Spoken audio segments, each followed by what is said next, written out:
Hello friends, good morning, good afternoon and good evening. अरे भैया, आप जब भी वीडियो देख रहे हो आपका गुड ही होना चाहिए। दोस्तों, हम लोगों ने कॉन्ट्रैक्ट एक्ट पढ़ लिया, sales of goods act, partnership act and companies act, चारों एक्ट पढ़ लिए। हमारे सिलेबस का आखिरी एक्ट है लिमिटेड लाइबिलिटी पार्टनरशिप एक्ट 2008। छोटा सा एक्ट बेचारा, बहुत ज़्यादा समय नहीं लेगा हमारा, जल्दी जल्दी पूरा हो जाएगा। शरीफ बच्चा है ये कंपैरेटिवली। दोस्तों, सेल्स ऑफ गुड्स एक्ट जब नहीं था, 1930 में बना, उससे पहले तो नहीं था। तो उससे पहले हमने पढ़ा था कि वो चैप्टर 7 ऑफ कॉन्ट्रैक्ट एक्ट से गवर्न होता था। यानी जब सेल्स ऑफ गुड्स एक्ट नहीं था तो कॉन्ट्रैक्ट एक्ट से चलता था, जब पार्टनरशिप एक्ट नहीं था तो कॉन्ट्रैक्ट एक्ट से चलता था। कंपनी लॉ या कंपनीज एक्ट 2013 नहीं था तो 1956 से चलता था, कंपनीज एक्ट 1956 से चलता था। लेकिन लिमिटेड लाइबिलिटी पार्टनरशिप जो है, एलएलपी जो है, ये सबसे पहले इंट्रोड्यूस ही 2008 में हुआ।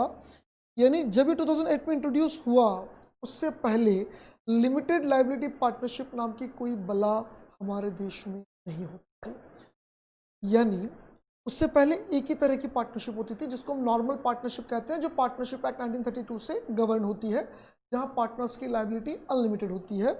It was a new type of business organisation, business करने के एक नए तरीके का ऑर्गेनाइजेशन था जो सबसे पहले 2008 में इंट्रोड्यूस हुआ। तो इससे पहले कोई specific act limited liability partnership के लिए नहीं था, नॉर्मल पार्टनरशिप के लिए पहले भी था और आज भी है, पार्टनरशिप एक्ट 1932। दोस्तों, ये 2008 में हमारे पार्लियामेंट से पास हो गया था, लेकिन प्रेसिडेंट का असेंट और उसके बाद जो एनफोर्समेंट आता है दैट वाज इन 2009। तो कभी कभी आपको ऐसा मिल सकता है कि एलएलपी एक्ट 2009 से एनफोर्स हुआ या 2009 में आया, ऐसा मिल सकता है। ये सही भी है क्योंकि 2009 से उसका एनफोर्समेंट हुआ। बट कहीं भी हम जब नाम लिखेंगे, कहीं पे भी जब हम नाम लिखेंगे तो हमेशा लिखेंगे एलएलपी एक्ट 2008। नाम हमेशा क्या रहेगा? 2008। एनफोर्समेंट भले 2009 से आया हो। आपको मैं एक छोटी सी चीज समझा देता हूं।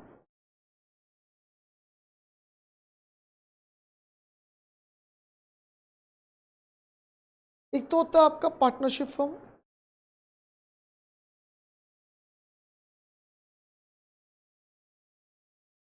जो नॉर्मल वाला पार्टनरशिप हमने पहले पढ़ा। और एक तरफ हम ले लेते हैं, कलर ही अच्छा नहीं, कलर रेड कलर लेंगे। एक से हम इसका पॉइंट, ठीक है, यहाँ कौन सा लो, यहाँ पे ले लेते हैं हम लोग कॉलर, और यहाँ पे ब्लैक। चलिए, एक तो पार्टनरशिप कलर्स थोड़े से चेंज कर लिया, अच्छे लगते हैं ना। एक तो पार्टनरशिप फर्म जो हमारे पुराने ज़माने में होती थी, और एक तरफ हम बात करें कंपनी की, ठीक है। ये दोनों फॉर्म्स ऑफ बिजनेस ऑर्गेनाइजेशन अलग अलग है। इन दोनों का मिक्सचर करके एलएलपी बनाया गया है। यानी एलएलपी इन दोनों के मिक्सचर से बनाया गया है। अब समझने की कोशिश करो, पहले क्या होता था? आपको बिजनेस करना है, हाँ, छोटा बिजनेस करना है, बिल्कुल साहब, एक काम करो, आप प्रोप्राइटरशिप फर्म बना।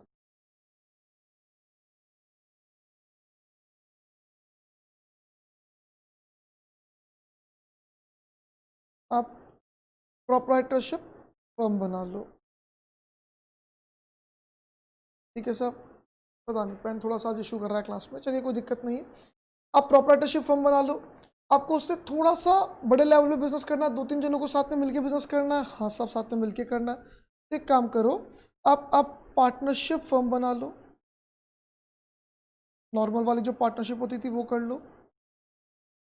आपको कुछ लोगों को साथ में मिलके बिजनेस करना है, ज़्यादा लोगों को साथ में मिलके बिजनेस करना। आप लाइबिलिटी अनलिमिटेड चाहते हो, सॉरी, यहाँ अनलिमिटेड थी, आप लाइबिलिटी लिमिटेड चाहते हो, यहाँ क्या थी? अनलिमिटेड। आप लाइबिलिटी क्या चाहते हो? लिमिटेड। ओहो, तब तो यार ये पार्टनरशिप तो नहीं बन पाएगी क्योंकि यहाँ तो अनलिमिटेड होती है। तो आपका तीसरा ऑप्शन सीधा आता था कंपनी। तीसरा ऑप्शन क्या आता था? कंपनी। इसमें प्राइवेट और पब्लिक दोनों ही कंपनी आ गई। एक तो इसकी फॉर्मेलिटीज कंपैरेटिवली ज़्यादा थी,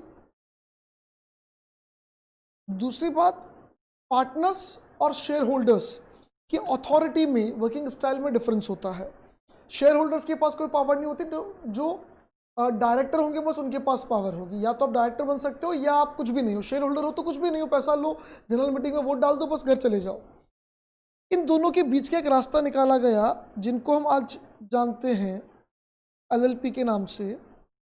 मैं अपने हिसाब से बोल रहा हूं, एलएलपी में पार्टनरशिप फॉर्म का बेसिक एलिमेंट लिया गया कि यू ऑल आर पार्टनर्स, बाकी सारे फीचर्स कंपनी वाले डाल दिए गए।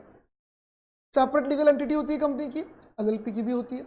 कंपनी में मेंबर्स की लिमिटेड लायबिलिटी होती है, एलएलपी में भी लिमिटेड लायबिलिटी होती है। कंपनी का रजिस्ट्रेशन कंपलसरी है, सेंट्रल गवर्नमेंट के नॉर्म्स के अकॉर्डिंग आरओसी के यहाँ करवाना पड़ेगा। एलएलपी में भी सेम, आरओसी ही संभालता है एलएलपी को भी, वही रजिस्ट्रेशन कराना पड़ेगा। कंपनी में मेंबर्स कुछ नहीं करते, डायरेक्टर सब कुछ करते हैं। यहाँ पार्टनर्स और डेजिग्नेटेड पार्टनर्स होते हैं, समझो। Designated partners are as good as मान लो डायरेक्टर्स, लेकिन मेंबर और पार्टनर में अंतर है, यानी यहां पर दो जने हो गए, designated partner and normal partner. Normal partner की पावर या राइट्स एंड ड्यूटीज जो हैं वो एक नॉर्मल कंपनी के शेयर होल्डर के मुकाबले काफी ज्यादा है, और डेजिग्नेटेड पार्टनर्स जो हैं वो मान लिया अपन एक तरीके से बोर्ड ऑफ डायरेक्टर के इक्विवेलेंट सा हो गया। तो यहां पर आप या तो डायरेक्टर बनोगे या आप अगर मेंबर या शेयर होल्डर बनते हो तो आप कुछ भी नहीं हो, कोई औकात नहीं। पर यहाँ बीइंग पार्टनर आपका काफी इंटरफेरेंस रहेगा। तो एक तो वो बेनिफिट, लिमिटेड लायबिलिटी मिल गया, वो बेनिफिट। सेपरेट लीगल एंटिटी है तो सारा काम फर्म के नाम पर होगा, पार्टनर के इंडिविजुअल नाम पर नहीं होगा। वो सारी चीजें जो हमने कंपनी लॉ में पढ़ी थी फीचर्स में, वो सारे यहाँ लग जाएंगे। सेपरेट लीगल एंटिटी आती है तो सारी बातें आ जाती है। तो ऐसी कई चीजें हम लोग यहाँ डिस्कस करेंगे। और बेसिकली ये एलएलपी को बीच में इसलिए इंट्रोड्यूस किया गया क्योंकि दोनों में अपने अपने लिमिटेशंस थे। उन लिमिटेशंस को दूर करते हुए कुछ लोग साथ में मिलकर बिजनेस करना चाहते हैं, सभी इंटरफेरेंस भी चाहते हैं और लायबिलिटी भी लिमिटेड चाहते हैं। तो चलो आप लोग एलएलपी बना लो, फायदे में रहोगे। कुछ बेसिक देख लें अपन।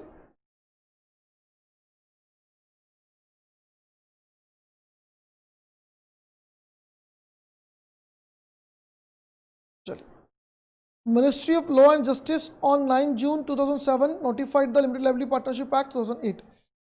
9 जनवरी 2007 को नोटिफाई किया, उसके बाद वो पार्लियामेंट वगैरह में जाएगा, पूरी प्रोसेस होगी। The parliament pass the LLP bill, बनने से पहले बिल होता है और पास होने के बाद वो एक्ट बन जाता है। ये आपने शायद बीसीके में पढ़ा होगा। ऑन 12 दिसंबर 2008, 12 दिसंबर 2008 को पार्लियामेंट से पास हो गया था। द प्रेसिडेंट ऑफ इंडिया ने असेंट दी थी उसको 7 जनवरी को, और इसीलिए उसका नाम एलएलपी एक्ट 2008 पड़ा, क्योंकि जब पार्लियामेंट से पास होता है वही बिल का नाम रह जाता है। असेंबली 2009 में मिली। This act have been enacted to make provisions for the formation and regulation of limited liability partnership and for the matters connected therewith और इंसिडेंटल देयरटू। यानी एलएलपी के फॉर्मेशन रेगुलेशन को लेकर और उससे जो इंसिडेंटल मैटर्स होंगे उन सबको गवर्न करने के लिए एक्ट बनाया गया था। इस एक्ट में 81 सेक्शन है और 4 शेड्यूल्स है। मैं क्लियर करूं, 80 सेक्शंस नॉर्मली है, और जो 81 सेक्शन है, जो 81 वाला सेक्शन है, प्लस में 81 लिख रहा हूँ यहाँ पे, जबकि +1 होना चाहिए वैसे, पर समझाने के लिए इसमें चारों शेड्यूल दे रखे हैं। चारों शेड्यूल में क्या कंटेंट दे रखा है एक बार मैं यहाँ बता देता हूँ, फिर मैं आपको एक्ट की एक झलक छोटी सी बताऊँगा। देखो मैं आपको क्लियर कर दूँ, ये एक्ट में जो 81 शेड्यूल्स हैं, सेक्शंस हैं, इनको बेसिकली 14 अलग अलग चैप्टर्स में डिवाइड किया गया है। जैसे आपको याद होगा कॉन्ट्रैक्ट एक्ट में मैंने कहा था 11 चैप्टर्स में डिवाइडेड था, जिसमें पार्टनरशिप चला गया, सेल्स चला गया, और 3 आपके सिलेबस में नहीं था, आपको 6 चैप्टर पढ़ाए गए, बड़े बड़े चैप्टर्स थे। यहाँ 80 सेक्शंस के छोटे छोटे 14 चैप्टर्स बनाए गए। 14 में से 1 2 3 4 5 आपके सिलेबस में है, मतलब आपके सिलेबस में एलएलपी का 30% पार्ट भी नहीं है। जो मेजर बड़े बड़े प्रोविजंस थे वो सारे तो दबा दिए। शेड्यूल खाली नाम दे रखे हैं आपको कि ये शेड्यूल उसका है, शेड्यूल उसका, उसका डिटेल बिल्कुल भी नहीं है। और ये जो चैप्टर्स आपके पार्ट में है, बेसिकली जो 5 चैप्टर्स हैं आपके एक ही चैप्टर में, आपके सिलेबस में एक ही चैप्टर है, कंफ्यूज मत होना, आपके सिलेबस में एक ही चैप्टर है जिसमें एक्ट के 5 अलग अलग पोर्शंस, 5 अलग अलग चैप्टर्स कवर किए गए, छोटे छोटे से हैं, 2-2 पेज, 3-3 पेज, 1 पेज, 1.5 पेज, ऐसा। वो भी बहुत डिटेल में नहीं है, ऊपर से आपका, मैं बेसिकली बोलूँ तो, है ना।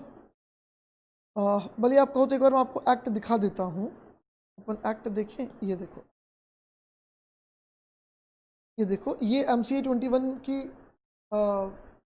वेबसाइट से निकाला नहीं, गवर्नमेंट ऑफ इंडिया की वेबसाइट से निकाला, पार्लियामेंट वाली जो वेबसाइट है जीओआई की वेबसाइट से लिखा हुआ है इसमें to be introduce in the Rajya Sabha, लेकिन इसने आगे कर दिया एज इंट्रोड्यूस इन राज्यसभा। पहले वो था जो राज्यसभा में इंट्रोड्यूस होना था, फिर इंट्रोड्यूस हो गया सेम और एज इट इज पास हो गया, कोई अमेंडमेंट कोई चेंज आया नहीं, जिस पर सील लगा दी कि भाई यही राज्यसभा में पास हुआ है। ये बिल नंबर लिखा है 2008 का, limited liability partnership act, arrangements of clauses. देखो अब चैप्टर वाइज देखा मैंने, चैप्टर 1 सबसे पहले उसमें फर्स्ट में ये लिखा रहता है शॉर्ट टाइटल की नाम क्या है, एक्सटेंड क्या और कमेंसमेंट कब से हुआ, वो लिखा रहता है। चैप्टर 2 में डेफिनेशंस रहती है, सेक्शन 2 में डेफिनेशंस रहती है। ये एक चैप्टर हो गया छोटा, हालांकि डेफिनेशंस काफ़ी है तो कंपैरेटिवली फ्री बड़ा है।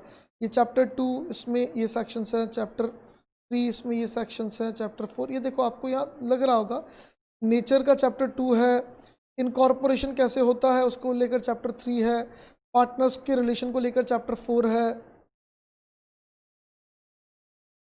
उसके बाद extent and limitation of liability of limited liability, मतलब पार्टनर्स की लिमिटेड लाइबिलिटी वगैरह कैसी रहेगी उसको लेकर, कंट्रीब्यूशन कब कितना करना पड़ेगा, फाइनेंशियल डिस्क्लोजर क्या क्या करने पड़ेंगे, ट्रांसफ़र अगर कोई पार्टनर करता है अपने राइट्स को तो कैसे होगा, investigation of book of accounts वगैरह को लेकर एक चैप्टर है।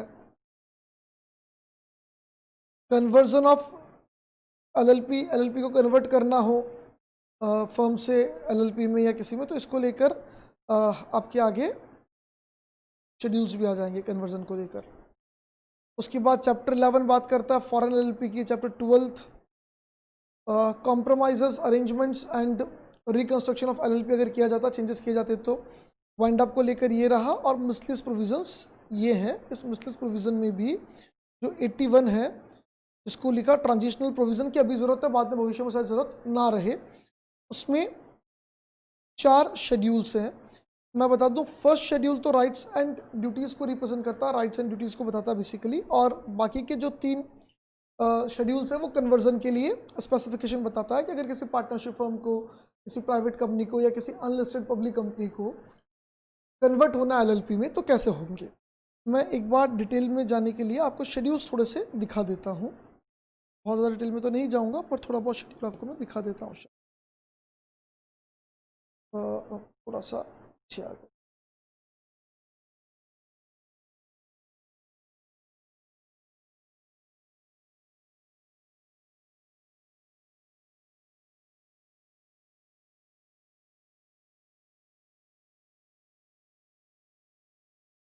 ये सेक्शन 81 से शेड्यूल है ना, फर्स्ट शेड्यूल, एक बार थोड़ा सा आप यहाँ देख लेना, आगे हमारे काम आएगा। Provisions regarding matters related to the mutual rights and duties of the partners and limited liability partnership and its partners applicable in the absence of any agreement on such matters। यानी पार्टनर का, एक partner का दूसरे partner के साथ और दोनों का अपनी एलएलपी के साथ रिश्ता कैसा होगा, यानी इनके म्यूचुअल राइट्स एंड ड्यूटीज़ क्या होगी आपस में, और पार्टनर्स की फर्म के साथ म्यूचुअल राइट्स एंड ड्यूटीज़ क्या होंगी, उनको लेकर ये पूरा शेड्यूल बनाया गया है। क्लियर करना, ये शेड्यूल एक तरीके से मैं बोलूँ कंपनी में जैसे आर्टिकल ऑफ एसोसिएशन था उस तरीके से है। यानी अगर एक एलएलपी रजिस्टर्ड होती है और उनके डीड में, उनके जब एलएलपी बनेगी तो उसका डीड बनेगा, उसके डीड में अगर कोई भी जिक्र नहीं है कि राइट्स एंड ड्यूटीज़ कैसे रहेगी, शेयरिंग ऑफ प्रॉफिट कैसे होगा, क्या होगा, तो जो इस शेड्यूल में लिखा है वो अप्लीकेबल होगा। यानी mutual rights and duties partners decide कर सकते हैं, नहीं करेंगे तो इसको ही उनकी राइट्स एंड ड्यूटीज़ मान लिया जाएगा। ये मान लिया जाएगा कि जब रजिस्ट्रेशन हुआ एलएलपी का तो यही राइट्स एंड ड्यूटीज़ उनकी डीडी में लिखी हुई थी, एज गुड एज दैट। वही हमने आर्टिकल के लिए पढ़ा था, आर्टिकल ऑफ एसोसिएशन के लिए क्या पढ़ा था कि अगर कोई कंपनी रजिस्टर्ड होती है और उनके आर्टिकल में अगर कोई प्रोविजन नहीं है या आर्टिकल ही नहीं, तो जो स्टैंडर्ड आर्टिकल थे उनको एज इट इज़ हम लोग अप्लीकेबल मान लेंगे उस कंपनी के लिए। हम ये मान लेंगे कि कंपनी ने वही आर्टिकल रजिस्टर्ड करवाया है और कंपनी चाहे तो उसमें फ्यूचर में अमेंडमेंट भी कर सकती है। ठीक है, वही बात यहाँ पर जैसे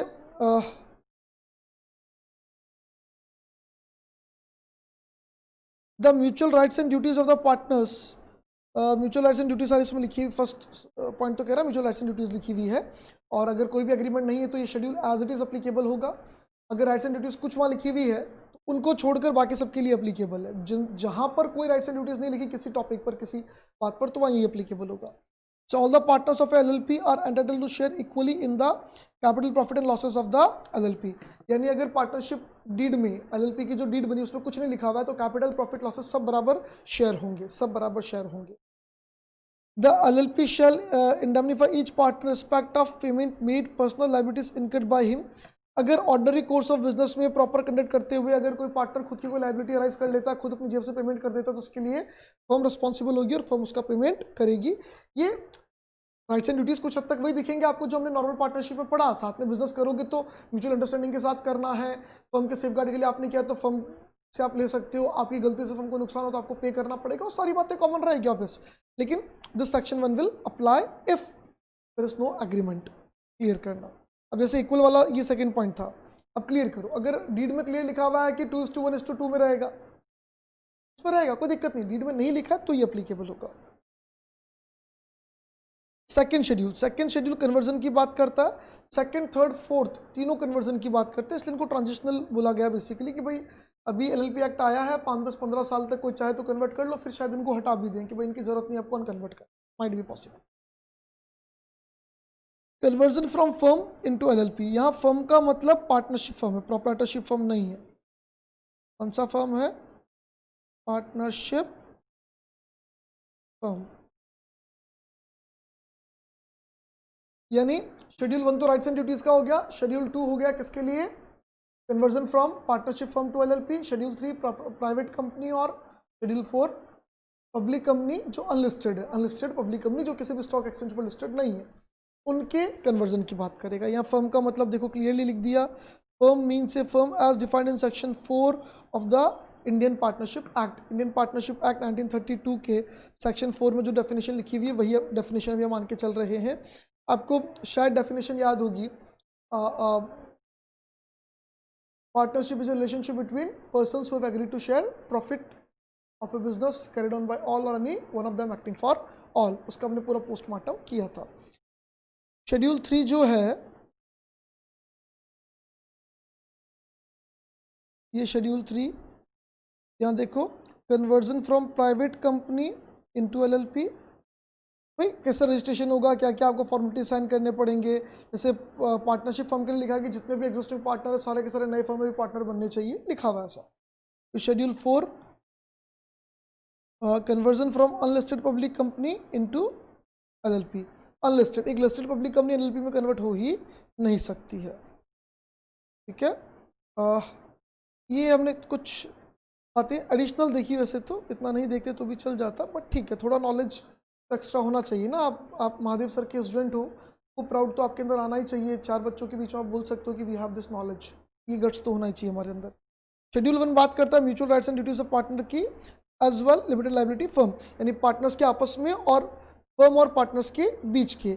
where there is absence in formal agreement. यानी अगर फॉर्मल एग्रीमेंट नहीं है या एग्रीमेंट है तो सही पर उस रिगार्डिंग कुछ बात नहीं लिखी हुई, कैपिटल शेयरिंग के रिगार्डिंग कुछ बात नहीं लिखी हुई, तो मैंने आपको वहाँ जो चैप्टर्स के नाम दिखाए थे, ये देखो, इंट्रोडक्शन हो गया, इनकॉर्पोरेशन हो गया, पार्टनर्स के रिलेशन हो गया, फाइनेंशियल डिस्क्लोजर हो गया, वाइंड अप हो गया.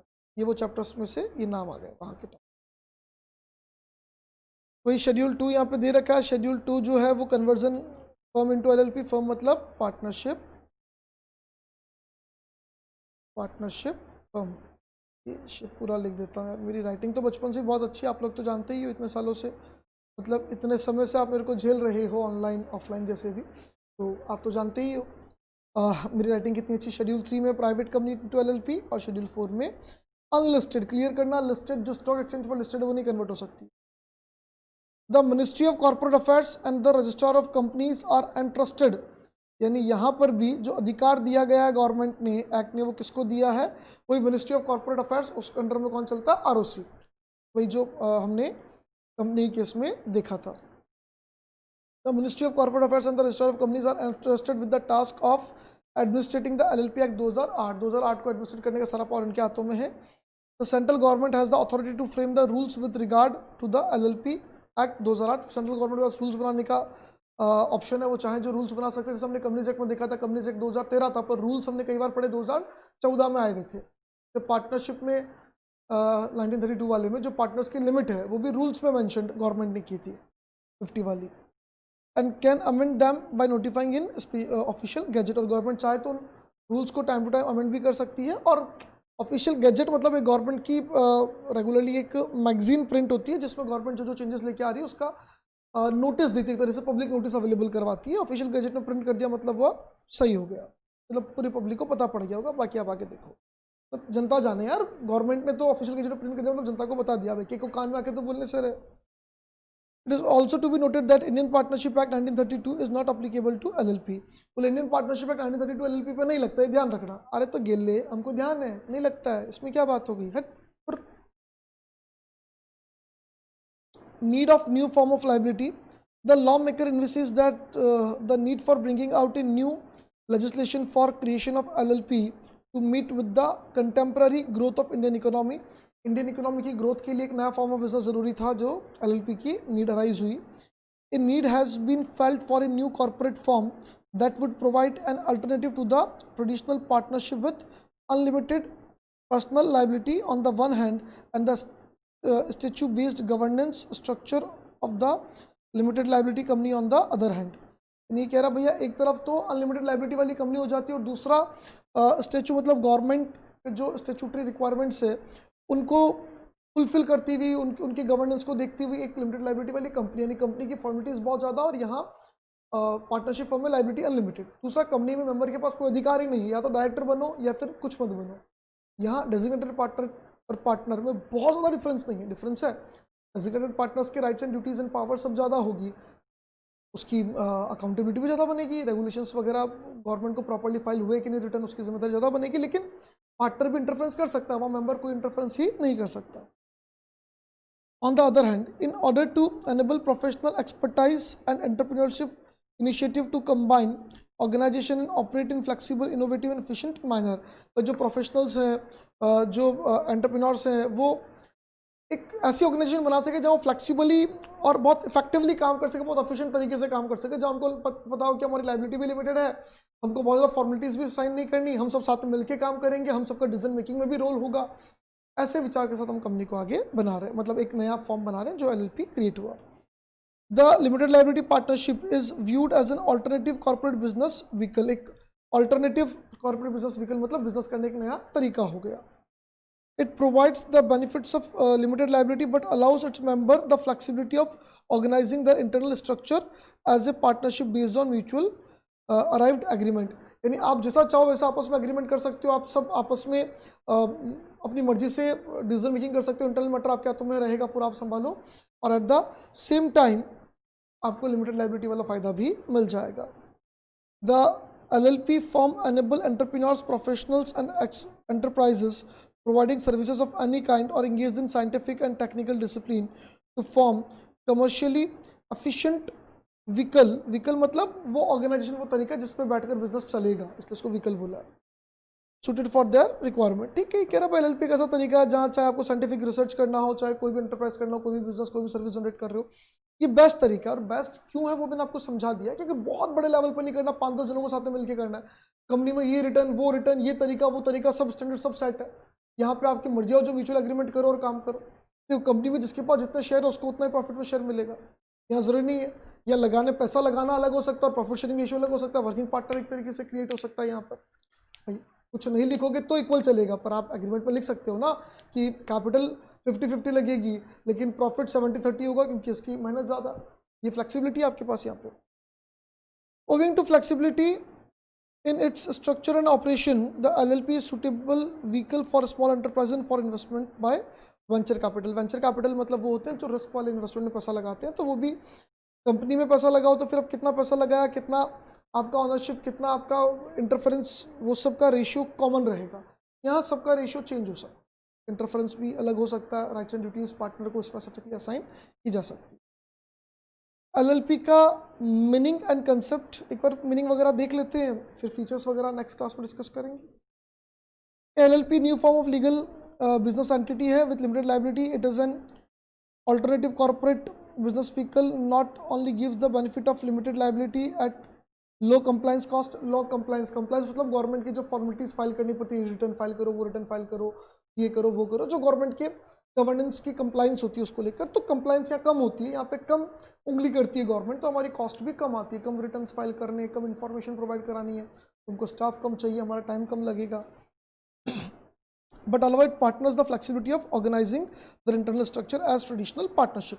आपका जो इंटरनल स्ट्रक्चर उसको आप चाहो जैसे मैनेज कर सकते हो, किसी का कितना कैपिटल शेयरिंग रेशियो होगा, किसका कितना प्रॉफिट शेयरिंग रेशियो होगा, किसके पास क्या अथॉरिटी होगी क्या नहीं होगी, सब आप इंटरनली अपने हिसाब से डिसाइड कर सकते हो। The LLP is a separate legal entity, separate legal entity है, while the LLP itself will be liable for the full extent of assets liability. ठीक है, LLP की सेपरेट लीगल एंटिटी है, उसकी खुद की लायबिलिटी होगी, खुद की एसेट्स होगी, पार्टनर्स का उसमें वो कह रहे हैं डायरेक्टली इन्वॉल्वमेंट नहीं होगा। LLP is an alternative corporate business form that gives the benefit of LLP। ठीक है, कितनी बार लिखिएगा फ्लेक्सिबिलिटी, एक बात को 50 बार लिख दिया, ऑल्टरनेटिव व्हीकल है, फ्लेक्सिबिलिटी है, अल्टरनेटिव व्हीकल है, फ्लेक्सिबिलिटी तुम्हारी, बट इतना खून पीते हैं यार, एक ही बात को इतनी बार कोई लिखता है, गंदी बात है ना यार। Since LLP contains elements of both corporate structure as well as partnership firm, LLP is called hybrid। ये हाइब्रिड है कंपनी और पार्टनरशिप का, जिसमें कंपनी का कहीं ना कहीं रेशियो ज़्यादा है। इंपॉर्टेंट डेफिनेशंस अपन कल डिस्कस करते हैं, उसके बाद फीचर्स कल मतलब नेक्स्ट वीडियो में डिस्कस करते हैं, उसके बाद फीचर्स वगैरह भी देख लेंगे। बहुत ज़्यादा नहीं, मेरे ख्याल से 4-5 वीडियोस में कंप्लीट हो जाना चाहिए, क्योंकि हम एक एक लाइन को रीड करते हैं तो थोड़ा सा हमें समय कंपैरेटिवली ज़्यादा लगता है। चलिए दोस्तों, नेक्स्ट वीडियो में वापस मिलते हैं, तब तक के लिए थैंक यू, बाय बाय, जय हिंद, जय भारत।